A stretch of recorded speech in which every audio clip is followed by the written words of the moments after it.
휘슬이 울리고 많은 관중이 기립했으며 그들이 내놓은 모든 상품은 단 하루 만에 매진되는 전무후무한 상업적 그랜드 슬램을 달성한 순간 심판은 경기를 중단시키고 승리를 무효 처리했다. 이것은 스포츠 역사상 가장 기괴하고도 충격적인 시퀀스다. 바로 장시원 PD가 이끄는 웹예능 불꽃야구를 둘러싼 JTBC의 강제 삭제 사건이 미디어 지형에 던진 냉혹한 현실이다. 이 사태는 단순한 저작권 분쟁이 얕은 수면 아래 감춰진 창작자의 성공이 기득권에 의해 처벌받는 미디어 역사의 거대한 역설이다. 시청자의 열광적인 지지를 등에 업고 PPL 제품을 완판시키며 독립된 경제 생태계를 구축했던 이 창작자 리그의 MVP는 그 성공의 크기 때문에 오히려 메이저 방송사의 강력한 법적 태클에 직면했다. 성공이 죄가 되는 시대에 섬뜩한 서막을 연 이 사건은 콘텐츠의 진정한 가치와 소유권, 그리고 시청자의 신뢰라는 스포츠 심장의 박동에 대한 근본적인 질문을 던진다. 지금부터 우리는 이 사건을 단순한 법정 드라마가 아닌 한 창작팀의 빛나는 성과와 거대 방송사의 전략적 오판, 그리고 대중의 역동적인 팀워크가 격렬하게 충돌하는 현대 미디어의 전쟁터로 분석하려 한다. 불꽃야구의 강제 삭제가 충격적인 첫 번째 이유는 그 조치가 실패가 아닌 압도적인 성공 직후에 발생했다는 점이다. 콘텐츠 업계에서 PPL 완판은 단순한 흥행 지표를 넘어 프로그램이 시장 주도권을 쥐었음을 증명하는 가장 확실한 경제적 MVP 트로피와 같다. 불꽃야구가 방송이 공개되자마자 단 하루 만에 협찬 제품 전량을 매진시킨 것은 이 프로그램이 더 이상 JTBC의 하위 콘텐츠가 아니라 창작자가 방송사를 우회하여 직접 수익을 창출하고 팬덤과 경제를 공유하는 독립된 생태계, 즉 미디어 4.0 시대의 프로토타입으로 진화했음을 입증한 것이다. JTBC가 이 성공에 법적 칼날을 휘두른 것은 그들이 두려워한 것이 콘텐츠 포맷의 유출이 아니라 창작자가 방송사라는 거대한 필터를 거치지 않고도 자생할 수 있다는 이 위험한 선례였기 때문이다. 기존 미디어 구조의 권력은 IP 이름의 성체에 갇혀 자금력과 송출 플랫폼을 독점함으로써 창작자들을 종속시켜왔다. 그러나 장시원 PD의 팀은 팬참여와 광고 협업이라는 스몰볼 전략을 통해 스스로 수익 구조를 완성하며 이 성체에 균열을 냈다. 이 균열은 JTBC가 자신들의 통제 범위를 벗어난 위험한 혁신으로 인식될 수밖에 없었다. 이들에게 불꽃야구는 단순한 웹예능이 아니라 조직의 안정성과 권력 구조의 영속성을 위협하는 시스템 해킹처럼 느껴졌을 것이다. 따라서 이들의 강제 삭제 결정은 저작권을 지키기 위한 법적 정의라기보다는 자신들의 독점적 지위를 무너뜨릴 수 있는 경제적 독립에 대한 선제적 그리고 처벌적 대응이었다고 해석해야 한다. 영상의 압도적인 상업적 성과가 곧바로 성공에 대한 처벌로 이어진 이 아이러니는 낡은 미디어 시스템이 새로운 창조 경제 모델을 어떻게 적으로 규정하고 탄압하는지를 보여주는 충격적인 교과서가 되었다. 시장이 흥행 보너스를 주려던 찰나 구단주는 선수에게 퇴장 명령을 내린 것과 다름없다. 이 상황을 좀 더 깊이 있게 들여다보면 JTBC의 결정은 단순한 저작권 보호 차원을 넘어선 권력의 공포에서 기인했음을 알 수 있다. 거대 방송사의 입장에서 PPL 제품이 단 하루 만에 전량 매진되는 현상은 창작자가 자체적인 마케팅 및 유통 능력을 갖췄다는 것을 의미한다. 이는 곧 방송사의 존재 이유 중 하나인 플랫폼 독점력의 역화로 직결된다. 만약 세원이 구축한 이 독립 모델이 성공적인 선례로 남는다면 다른 유능한 PD와 창작자들이 방송사의 통제권을 벗어나 독자적인 활동을 시도할 수 있는 동기가 부여된다. JTBC는 법적 분쟁을 통해 단순히 불꽃야구라는 개별 콘텐츠를 삭제하려 한 것이 아니라 잠재적인 모든 독립 창작 경제의 싹을 잘라내려는 시스템 차원의 방어 전략을 실행한 것이다. 그들이 저작권이라는 고전적인 무기를 들고 나온 것은 시장의 변화 속도를 따라가지 못하는 기성 미디어의 시대착오적인 대응 방식을 여실히 보여준다. 이로써 이 사건은 창작의 자유와 자본의 통제권이 격렬하게 맞서는 현대판 미디어 골리앗과 다윗의 전투로 역사에 기록될 것이다. JTBC가 가했던 강제 삭제의 태클은 콘텐츠의 유통 흐름을 끊으려 했지만 실제로는 시청자의 감정적 결집이라는 예상치 못한 반격을 초래했다. 팬들은 이 조치를 창작자에 대한 부당한 갑질로 해석했고, 이는 곧 PPL 제품의 제품절 행진으로 이어졌다. 이 현상은 콘텐츠의 경제적 가치가 법적 문서가 아닌 대중의 공감대와 저항 심리라는 비가시적인 요소에서 비롯됨을 웅변한다. 이로써 JTBC의 초기 성공 처벌 전략은 시장에서 완벽한 오판으로 판명되었으며, 그들의 의도와는 정반대로 불꽃야구를 단순한 프로그램에서 시청자와 창작자가 함께 만든 저항의 상징으로 격상시키는 결과를 낳았다. 이거대한 경제적 아이러니는 미디어 권력의 패러다임이 법적 소유에서 정서적 공유로 이동했음을 선언하는 역사적인 이정표가 되었다. 이 사태의 두 번째 충격적인 지점은 JTBC가 법적 수단을 동원해 IP를 사수하려 했을 때 그들의 핵심 자산인 시청자의 신뢰를 회복 불가능할 정도로 훼손하는 전략적 폭부를 저질렀다는 사실이다. JTBC의 전적인 최강야구는 시즌 초반 2%대의 순항을 기록했으나 이 논란 이후 시청률이 7회 만에 0.88%까지 곤두박질 쳤다. 이 수치는 단순한 콘텐츠 실패가 아니라 시청자가 JTBC의 전략적 결정에 대해 내린 감정적 불신임의 명확한 증거이다. 반면 강제 삭제와 조정 불성립이라는 법적 압박 속에서도 불꽃야구는 매회 PPL 완판을 이어갔고 유료 멤버십까지 성공적으로 안착시켰다. 이 극명한 대비는 현대 미디어의 진정한 권력이 어디에 있는지를 명쾌하게 보여준다. JTBC는 계약서와 법전의 언어를 선택했지만 시원은 공감과 서사라는 시장의 언어를 사용했다. 시청자들은 방송사가 끊으려 했던 유통의 흐름이 아니라 창작자와 함께 만든 저항의 서사와 감정적 유대에 반응했다. 그들은 시원을 거대 자본에 맞서는 다윗으로 인식하며 PPL 제품 구매와 멤버십 가입이라는 적극적인 행동 경제학을 통해 창작팀에 힘을 실어주었다. JTBC가 저작권이라는 칼로 성공의 서사를 베어내려 했을 때 시청자들은 오히려 이 콘텐츠를 우리 것으로 선언하며 더욱 결집한 것이다. 이는 시청자의 마음을 얻지 못한 채 법적 IP만 쥐고 있는 콘텐츠는 결국 영혼 없는 껍데기에 불과하며 시장에서는 가차 없이 외면당한다는 냉혹한 현실을 입증한다. 0.88%라는 수치는 JTBC에게 법정에서 이겨도 시장에선 패배한다는 준엄한 경고장으로 남을 것이다. 이로써 JTBC는 법적 정의를 얻었을지 모르나 시청자라는 최대 주주의 신뢰를 영원히 잃어버리는 치명적인 전략적 실수를 저질렀다.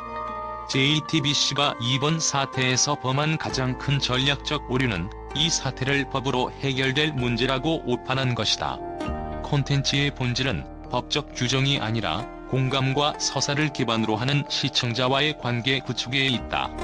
시원은 팬들과의 감정적 공유를 통해 PPL 완판이라는 상업적 성공을 이끌어냈지만 JTBC는 그 감정적 기반을 무시하고 오로지 법적 강제력에 의존했다. 이는 마치 농구 경기에서 가장 중요한 순간 상대 팀의 에이스를 파울로 퇴장시키려다 자신 팀의 응원단 전체를 잃는 것과 같다. 시청자들은 왜 우리가 사랑한 콘텐츠를 빼앗는가라는 질문에 대한 JTBC의 답변이 법적으로 우리 소유이기 때문이라는 차갑고 사무적인 놀림을 깨달았을 때 그들의 브랜드에 대한 충성심은 급속도로 냉각되었다. 이러한 감정적 단절은 최강야구의 시청률 0.88%라는 수치를 단순한 시청률 하락이 아닌 감정적 시청 거부로 승화시켰다. 시청자들은 포맷의 유사성보다는 창작자의 진심과 선수들의 진짜 이야기에 반응했다. 시원이 만든 서사와 진정성, 그리고 이에 반응한 팬덤은 콘텐츠를 넘어선 강력한 브랜드가 되었고, 이 브랜드는 곧 신뢰이자 돈이 되었다. 시장의 언어는 법의 언어보다 훨씬 단순하고 강력하다. 누가 더 사랑받았는가? 누가 더 팔았는가? JTBC는 법적으로 IP를 소유했을지언정 시장은 이미 그 IP의 경제적 가치를 창출하는 권한을 시원에게 위임했다. 따라서 JTBC의 행보는 법적 정의를 위한 싸움이 아니라 이미 시장에서 실패한 영혼 없는 IP를 법적으로 강제 유지하려는 비생산적인 시도로 평가받을 수밖에 없다.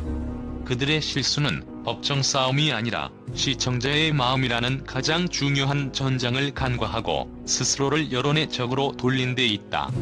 이 사태가 갖는 세 번째 충격은 법원의 조정 불성립 과정과 그 결과에서 드러난다. 법원이 제시한 2026년 1월 1일부터 영상 삭제라는 권고는 겉보기에는 유예 기간을 주는 것처럼 보이지만 그 본질은 시간이 정해진 사형 선고에 가깝다. 시원에게 이 조정 불성립은 단순한 법적 절차의 실패가 아니라 사업과 생존이 걸린 멸망전의 시작을 의미한다. 만약 패소할 경우 프로그램은 즉시 삭제되고 팬덤은 흩어지며 PPL로 구축한 브랜드 자산은 공중분해될 위기에 처한다. 법원이 이처럼 창작팀에게 불리하게 해석될 수 있는 권고를 내린 배경에는 체제의 안정성을 창작자의 현실보다 우선시하는 현행 저작권 체계의 근본적인 딜레마가 자리 잡고 있다. 법적 정의는 여전히 개인의 기획과 노력보다는 조직의 소유를 기반으로 하는 시스템의 권한을 강력하게 보호하고 있다.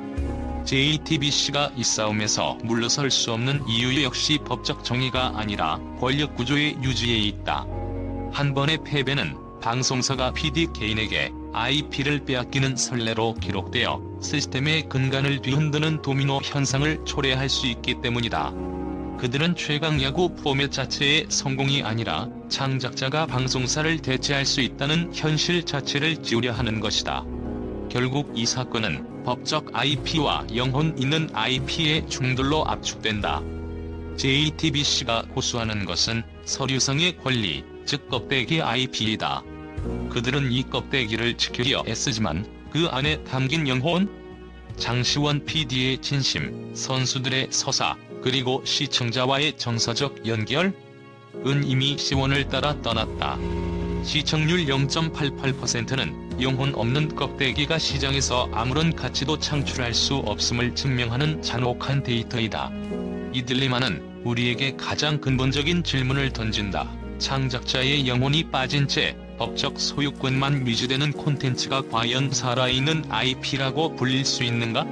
이 싸움은 JTBC가 법정에서 승리한다 해도 시장과 대중의 기억 속에 그들이 창작의 영혼을 강탈한 기업으로 기록될 수 있다는 무거운 패배를 안겨줄 것임을 시사한다.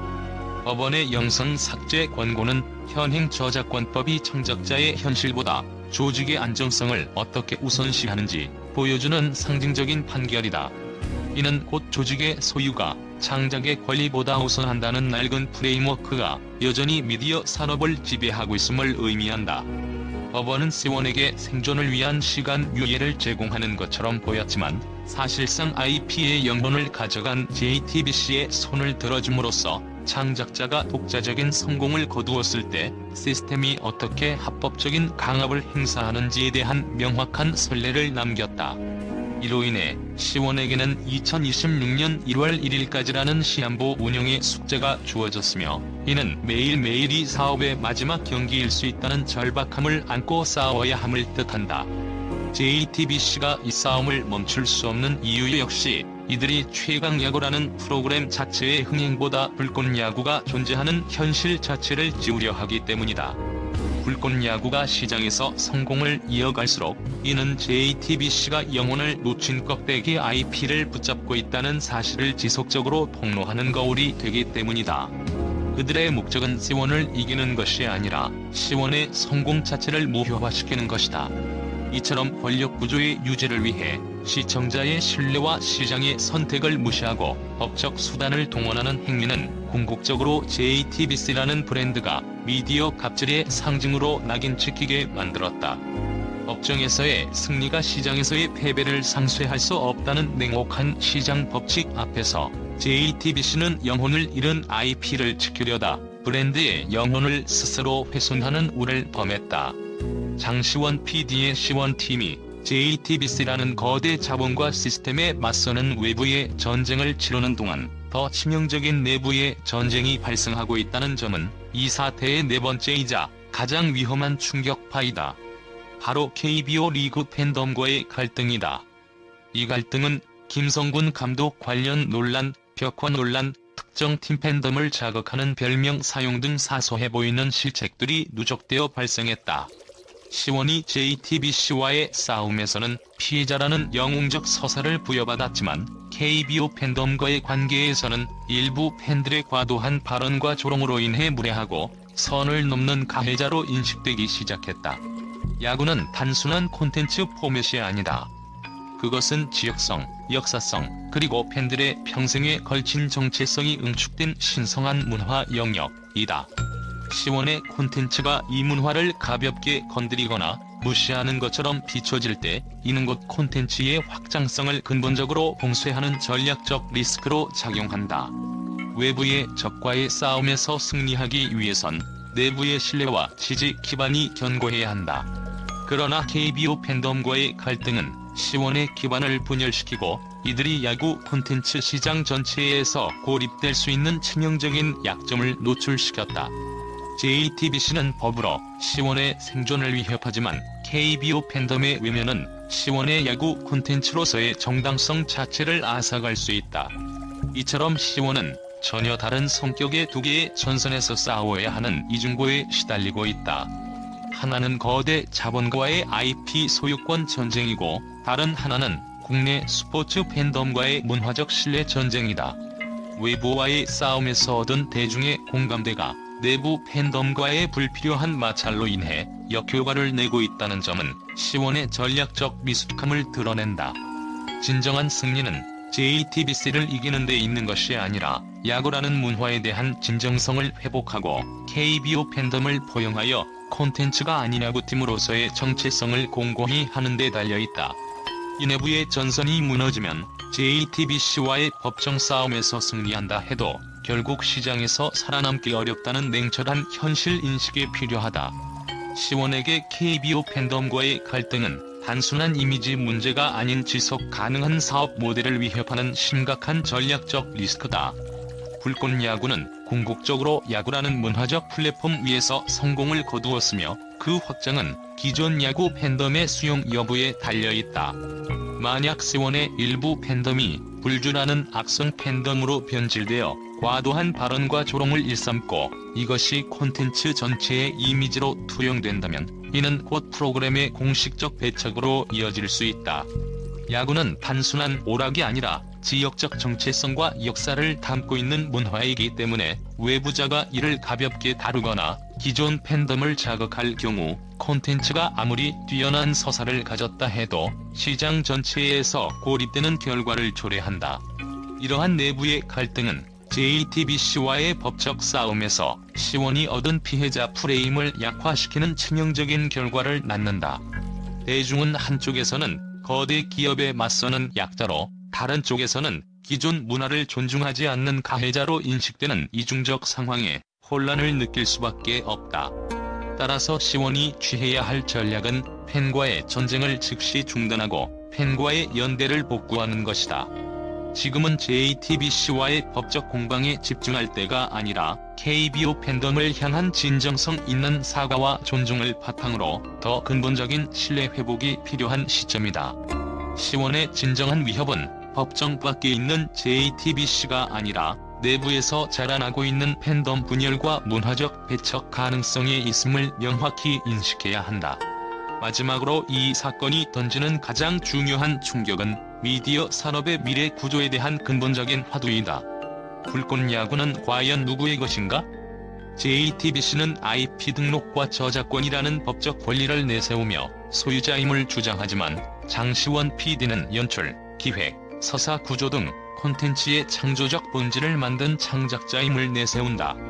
그러나 이 프로그램이 PPL 완판과 유료 멤버십이라는 실질적인 경제적 가치를 창출할 수 있었던 동력은 오로지 시청자의 사랑과 지지에서 비롯되었다.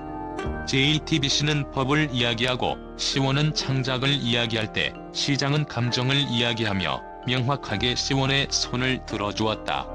이 감정 자본은 계약서에 명시되지 않지만 콘텐츠의 성패를 가르는 결정적 요소이다. 이로써 이 사건은 단순히 두 주체의 분쟁을 넘어 미디어 생태계 권력 이동을 상징하게 되었다.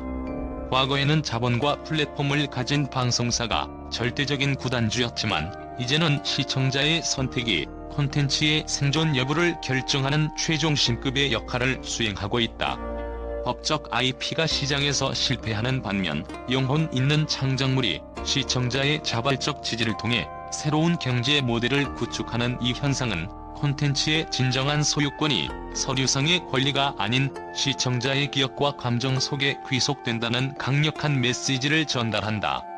법원의 판결문은 한 번의 싸움 결과를 기록할 수 있을지 몰라도 시장과 시청자의 선택은 미디어 역사의 영구적인 기록이 될 것이다.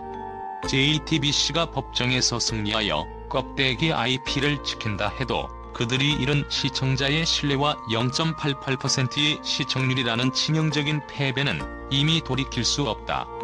결국 이 불꽃야구 사태는 모든 미디어 조직과 창작자에게 경고한다. 콘텐츠의 진정한 구단주는 당신이 아니라 당신의 콘텐츠를 사랑하고 지지하는 시청자이며 그들의 마음을 잃는 순간 모든 법적 권리는 무의미해진다. 이 시대의 스포츠는 단순히 승패를 가르는 경기가 아니라 시청자의 신뢰를 놓고 버리는 가장 치열하고 진정성 있는 영혼의 경기인 것이다. 이 궁극적인 질문은 현대 미디어 기업들에게 가장 큰 딜레마를 안겨준다. 시장 실패 IP가 법정에서 승리할 수 있는가? 그리고 그 승리는 과연 의미가 있는가? JTBC의 행보는 이 질문에 대한 회의적인 답을 제시한다. 시청률 0.88%라는 수치는 법적으로는 승리할지언정 시장의 심판대에서는 이미 참패했음을 의미한다. 콘텐츠의 가치는 서류상의 권리가 아니라 그 콘텐츠를 지지해준 사람들의 기억과 감정에 의해 결정된다는 시장의 준엄한 판단이 내려진 것이다. 시원의 이야기가 시청자들의 마음속에 더 깊이 기억되고 있으며 이것이야말로 PPL 완판, 행진이 멈추지 않는 이유이다. 이러한 상황은 미디어 산업이 나아가야 할 방향을 명확하게 제시한다. 미래의 미디어는 중앙 집권적 IP 독점 구조에서 벗어나 창작자와 시청자의 정서적 공유와 연대를 기반으로 하는 분산형 가치 창출 구조로 전환될 것이다. JTBC의 법적 대응은 이 흐름을 억지로 막으려는 최후의 방어전이었을 뿐이며 결국 그들이 막으려 했던 것은 단순한 영상이